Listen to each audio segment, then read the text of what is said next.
Okay, a lot of questions I'm getting online, trending right now have to do with Kanye West.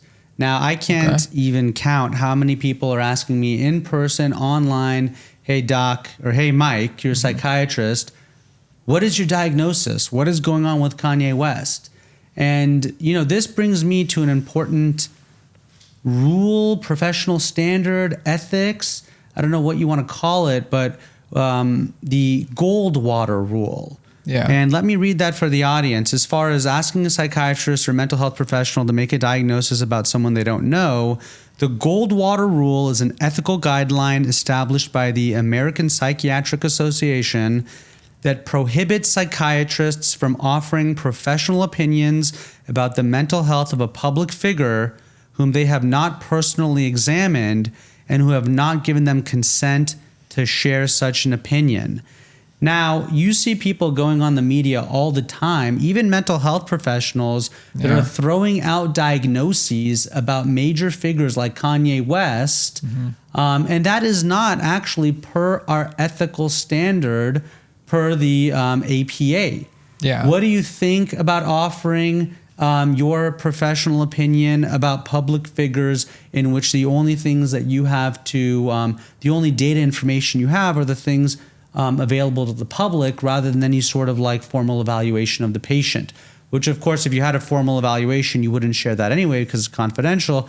But what do you think about this? Offering your opinion about public figures and their diagnoses. Well, I mean, the question you're asking makes me think, because the question with Kanye seems like he has a lot of really extreme behaviors that seem like not necessarily socially sanctioned. That's my understanding. I'm not following this too closely, but that's my awareness of it. I would say that I'm pulling on my experience with forensic work here. Pretty regularly when I'm evaluating defendants, I end up with this question where I'm seeing a person who has some impulsive behavior, and during these impulses they've allegedly broken laws or something like that, or there's been sort of like a negative outcome. And the question that's always on my mind is like, are they doing these impulsive behaviors because they have some sort of a bipolar like diathesis, and it's just they really have no control over this. Like it's something has gone wrong, and they're overwhelmed by these urges that come up, and they don't have any ability to really stop it. Or are they acting on their impulses because they're more classically like an antisocial sort of personality where they're disregarding the importance of the rules of society. Yeah. They think that the rules don't apply to them or something. Is this their choice? Exactly. That's ultimately the question. And I've met a lot of people doing this sort of forensic work, and I've done a lot of these evaluations. And at the end of the day, really the conclusion that I've come to is that, and maybe this isn't very satisfying, but it's really got to be a person by person thing. And even for any individual person, also it changes from like moment to moment or day to day. Because a person could have like a bipolar disorder. They could be manic, but then the mania may have resolved at some point, and then they might be left with residual antisocial like actions and traits. Like maybe they just have a tendency to disregard, the well-being of others when they're considering what their actions are going to be, or maybe they're actively hostile towards it, and that could be a person with bipolar who also has some antisocial traits. And the question is, were they acting because of a bipolar episode, like a manic episode, or were they acting because of solely the personality? Or even more difficult is, I run into a lot of people who are sort of like partially treated, like they've been given a little bit of a mood stabilizer, and then the mania is sort of coming down, and then there's still these sort of antisocial, traits where they're disregarding the more callous and has lack of empathy and stuff, and then it's a blend, Maybe when you ask this question, I don't think you always think, well, it could just be actually a blend of the two. Like they could be like coming down from a mania, still a little ramped up. And then also they could be like a little antisocial, and it could be this is what's leading to these sorts of behaviors. So for Kanye, I have no idea where he is. Let's say that he does or he doesn't have some disorder that might be contributing to his behavior.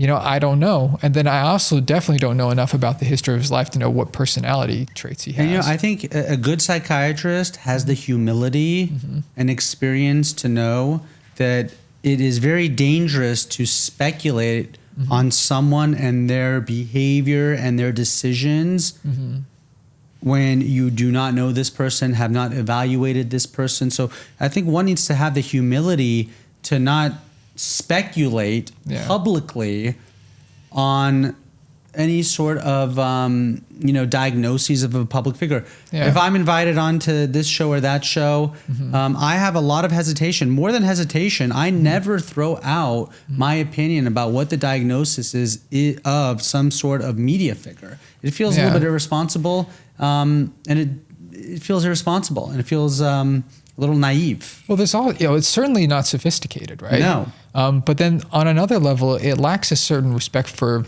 the personhood.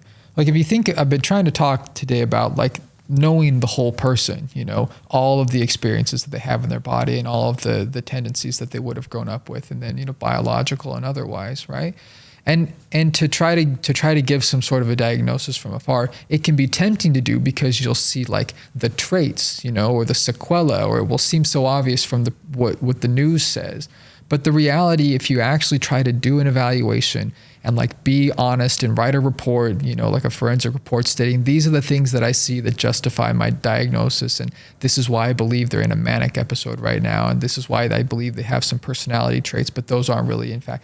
Like it's just, there's a lot that could be going on, and to respect them as a whole person would be to like withhold judgment until you finish writing the report, Yeah.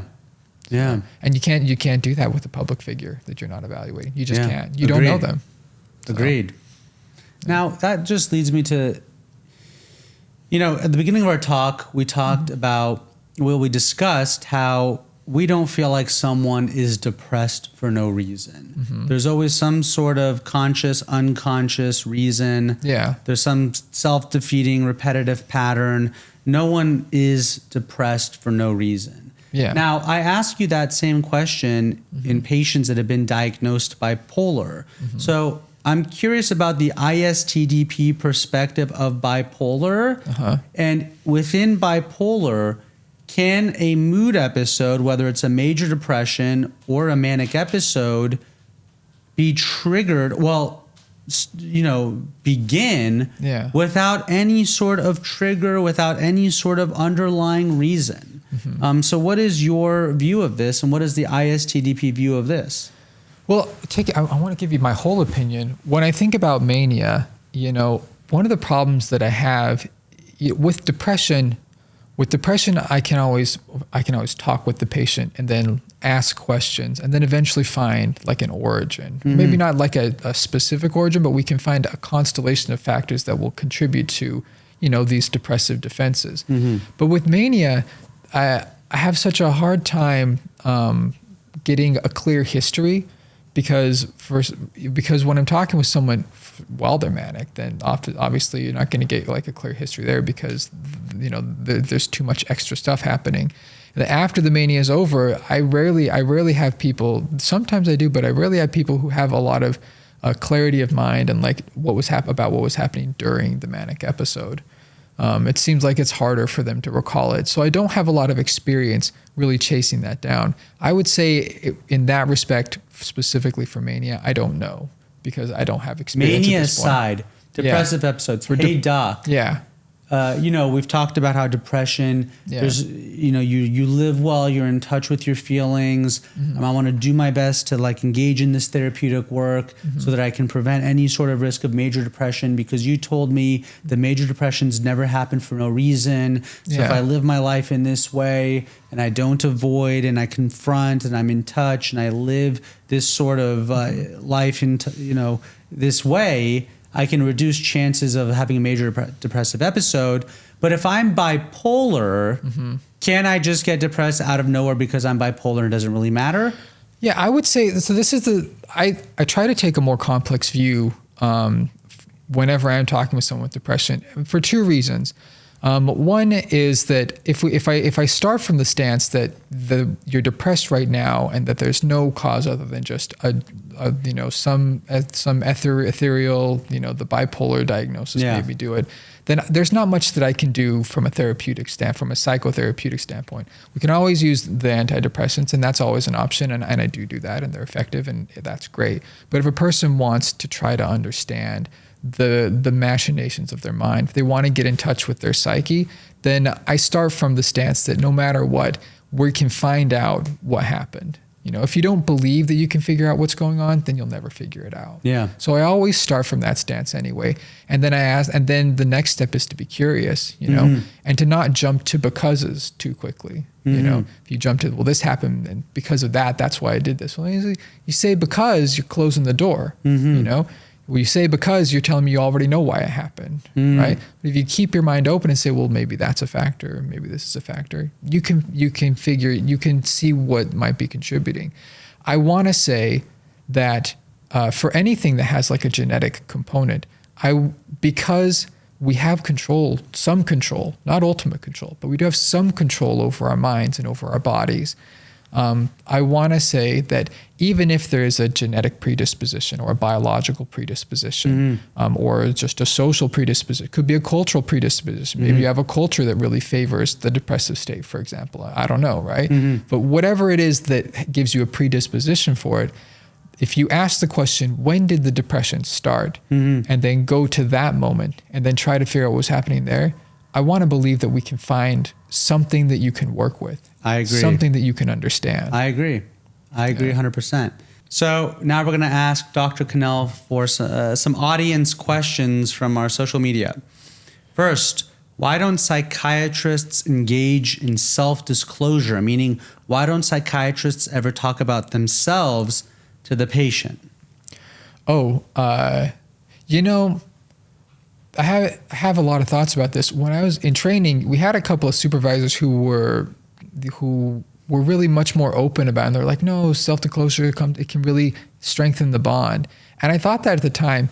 But as I've worked through and I've done, especially doing more therapy with patients, I really think it's incredibly beneficial for the patient to not know much about you. Because we come in with so many preconceived notions about what an authority figure is like, and a lot of psychotherapy is trying to take down this authority figure relationship that the patient oftentimes comes in with. When you're doing therapy, if you come in as a patient and you're looking for this person to be the know-it-all, the one who's going to save you, the one who's going to reach into your past and make everything clear, then you're going to fail, because the real goal of good psychotherapy is to help strengthen you. It's so that you can become the leader in your own life. Like if you had a lump, empower the patient. Exactly. It's to empower the patient to dream and to desire and to be curious and to go out and live a life, because we only get this one life. We're here now, And that's the goal of psychotherapy. And insofar as you're looking for this other person to save you, then the therapist becomes a crutch. And that will cripple the patient from being able to make the changes they need to change. Because to really get in touch with the authentic feelings, if you're looking to someone else to do it, you're going to always be asking the other person to pull this feeling out of you or to make it happen. So it's super important that the patient not know anything about me, because the more they know about me, then the more they're going to be able to imagine, like, I'm some person who maybe knows a lot and will have like judgments. Maybe they'll be less likely to tell me about a part of their life because like, Dr. Cannell's not going to be accepting of this or accepting of that. I can't tell him that I'm mad at him about this thing because he, has some issue with, I don't know, religion or something like that. Absolutely. So you want to be a blank canvas. Yeah. Also, when you're working with transference and countertransference, transference specifically, the feelings that you're feeling directed towards you from the patient when they don't know anything about you are valuable. If you start giving personal information about yourself, you're starting to compromise and introduce information that will, again, compromise the transference from the patient. Again, let's say he knows I'm single or I'm married. Maybe I'm married and now he's insecure about being single. He's going to now think that perhaps feel like there's going to be some sort of judgment because he wants to live a single lifestyle. So I never self-disclose. The majority of the self-disclosure that I do with my patients is really pointed if I feel like I can very much relate to a patient and I want to improve the therapeutic alliance and the bond and recognize that they know I can truly empathize with them. If 0 to 100, I am at like a 2 as far as like how much I self-disclose about myself. My patients will learn more about me by watching this podcast and the little bits that we have here and there than they will ever learn about me in our sessions. I think there's another aspect about self-disclosure that's important, and it's that when a patient comes to you for psychotherapy or for treatment, they're looking to help their life get better. And ultimately, your life as the therapist, your opinions as the therapist, your beliefs as the therapist, your history, none of these things should matter because that's about you. You know? Absolutely. We're here to deal with the patient's life and the patient's whole authentic self, you know? Absolutely. And any piece of myself that I bring in, could budge that out. I want the therapy room to be a place of consideration and curiosity and freedom of thought and freedom of feeling. Absolutely. I don't want to block that at all. Agreed. We're running out of time, so we're going to cut it short with the audience questions. Dr. Cannell, if you could give the audience just one piece of advice for their mental health and wellness, what advice would you give them? So the advice would be to be curious, but when I give this, I know that it's hard. You don't just take this as like, oh, you should just be curious and then that will solve all your problems. But I think that if you can, when you get a feeling or if you have like a mental health experience that's tough, rather than think that it's because of one thing, to assume that it's this one thing, if you can be curious about what other causes might be there, and then if you can start asking yourself curious questions like, well, when did it start? Is there anything that made it worse? Is there anything that made it better? These are classic medical questions, But if you can ask yourself these questions about your mental health symptom, and then you give yourself some honest answers and you keep exploring, I think you will be able to paint a much more full picture of what's going on in your life. And to add to that, I think it helps to journal. I think it helps to write things out. It activates a different part of your brain, whether you're thinking or actually writing. And there's a famous saying, it's harder to believe the lies you tell yourself when they're written out right in front of you. Yeah, that's a smart idea because the thoughts that you have can come so quickly, and it can be so easy to have like even directly opposing thoughts very close together and to not feel like they're contradictory. Yeah. But if you write it out, then you can see it. Not to mention, a lot of people avoid a thought. There are thoughts that are so potentially disturbing or distressing or disruptive to one's life, or if actually thought out to their conclusion, the behavior associated with damage somebody else or hurt somebody else.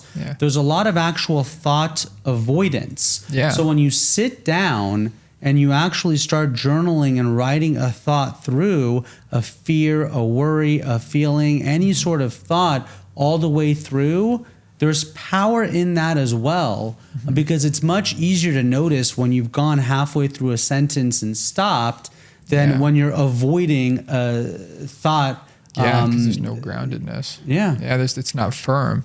And what that reminds me, something that I've thought about, as you're looking at all these different therapeutic modalities, whether you're thinking about classic psychoanalysis or ISTDP or CBT, or even newer therapies like ACT, one thing that's common to a lot of them is that just having a thought or even just having a feeling, these internal experiences that we have, they're not the same as actually acting on them or doing an external thing. We will always have thoughts that come up that are bothersome or feelings that come up that, are not necessarily that if you were to act on them would lead to problems.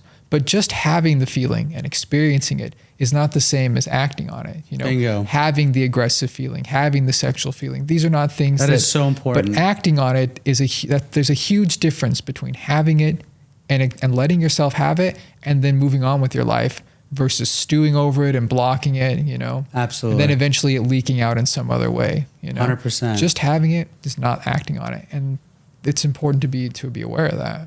Yeah. Now, ISTDP therapy, not every patient is appropriate for ISTDP therapy. Mm-hmm. When you first start, you undergo what's called a trial therapy, and they assess for the fragility of one's ego. Now, I know I'm going to keep you about 5 minutes over. I'm sorry about that. Yeah. Can you just tell us what you look for in your trial therapy?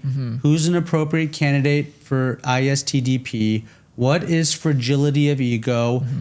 And landing at what sort of patients should come to you, and then tell the audience how to get in touch with you and book an appointment. Sure. So the most important thing that I look for in a trial therapy is if the patient wants to do this kind of work. There's something, because you come in having a complaint, whether it's anxiety or depression or a relationship issue or like motivation problems in your life, phase of life issues. You'll come in with some sort of a specific symptom that's going wrong in your life right now. But during the questioning and during the therapy, we'll want to try to see, are you open to trying to explore your total experience? Are you curious about it? Do you want to try to take a look at it? Do you recognize that there's a piece of something that's going on inside of you as you live your life that you're cutting off, that you're blocking out, that maybe you're not doing it on purpose, but maybe it's just shut off from you for some reason. Can you acknowledge that that's there? And then are you interested in trying to get to know that part of you? Are you interested in trying to figure out, well, what is it that's happening? Why am I doing this? I'm so confused as to why, why do I keep pulling out of, all these offers that I have for good jobs or something like that? This is if you're willing to be curious about that and you want to figure it out, then that's the most important thing. Yeah. Do you want to do deep introspective, potentially very painful work? Absolutely. And if you're on board with that, then I think we can work through the rest of it. Like I said earlier, classically you check for fragility. That's if when you press for feelings, does the person get all the way up to the highest levels? And so to go up to like a cognitive, like a scattered thoughts and confused and depersonalized or disassociated state, that can be problematic, and it can make it hard to do the therapy. But if it just happens like periodically or once, that doesn't mean that you can't do the therapy. Yeah. Right. What it means is that we need to go slower. We need to be paying really careful attention to your anxiety. Right. But if it happens immediately and it happens persistently, and if there's no way to really regulate it, like if you're not really responding well to the interventions, then you probably need a more gentle form of therapy that might not go as quickly as ISTDP, but you will want it. But that's what you're going to be more receptive to, and that's where you're really going to see change happen in your life. So that's another thing that you do assess for. Yeah. And quickly, because ISTDP by definition, they have like a time limited approach, meaning they want results quickly. Quickly meaning being, I think, between 6 and 18 months. I mean, you'll tell me. Yeah. But that sort of, we want to get you better quickly is part of the ISTDP principle, isn't it? Yeah, they're actually in the most recent, there's an ISTDP journal. Someone actually wrote an article. I saw the title. I just got the journal the other day. I haven't read it yet, but the title was that they were proposing like maybe you just start off with a specific number of sessions, that you're going to do. And they talked about the pros and cons of that. And there are pros and there are cons. One of the cons is, ideally, if you're making progress in therapy, you'll know when you're done, but then the other thing is if you have a fixed number of sessions, then that increases the pressure. And I don't know if we've said this explicitly, but fascinating. ISTDP is about increasing the internal pressure to do something, because it's about recognizing that on some level you're in an emotional crisis and that your life is on the line. Like the value, like every day is a day, you only get so many days, right? ISTDP knows that there's an urgency to that. and it wants to help you to make changes as soon as possible. It's not as rigid as the CBTs where you get like 16 sessions or 18 sessions. But it should be shorter term than, for example, psychoanalysts. Classic psychoanalysis can take years, you know, famously. Absolutely. Some famous people have been in for decades, you know. So you want to be much quicker than that because we don't want to be doing therapy for our life. We want to do therapy and then live our life. Absolutely.